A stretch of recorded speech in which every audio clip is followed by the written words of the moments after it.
S99 TV news. Municipal ఎన్నికలు ఉన్నందున రైతు బంధు వేయలేనని రేవంత్ రెడ్డి అంటున్నాడు. కరోనా సమయంలో కూడా కేసీఆర్ రైతు బంధు ఆపలేదు. రైతు బంధు డబ్బులు వేయడానికి మేము అభ్యంతరం తెలపకుండా ఎన్నికల సంఘంకు లేఖ రాస్తాం. ఎగ్గొట్టిన 2 రైతు బంధులు ఇప్పటిది కలిపి 3 రైతు బంధులు ఇప్పుడే వేయండి.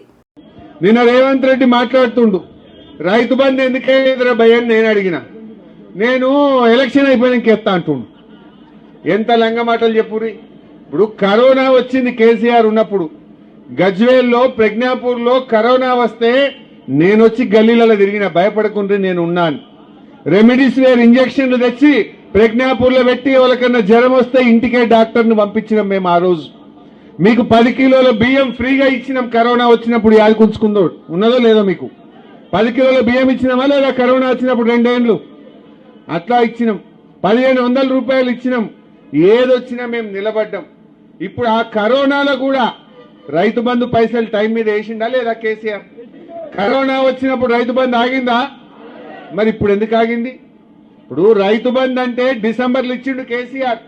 ఇప్పుడు జనవరి అయిపోయి ఫిబ్రవరి వచ్చింది.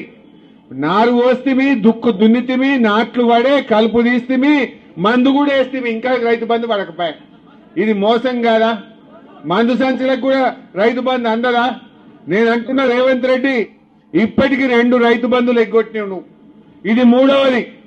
మేము ఎలక్షన్ కమిషన్ కు లెటర్ ఇస్తాం. మాకే అబ్జెక్షన్ లేదు.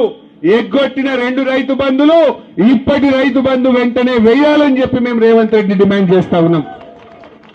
బిడ్డ 11వ తారీఖులోగా రైతు బంధు వేయలేదనుకో నీ కాంగ్రెస్ పార్టీని నిన్ను సీరిసింత గట్టరు మా రైతులు అని చెప్పి హెచ్చరిస్తా ఉన్నా.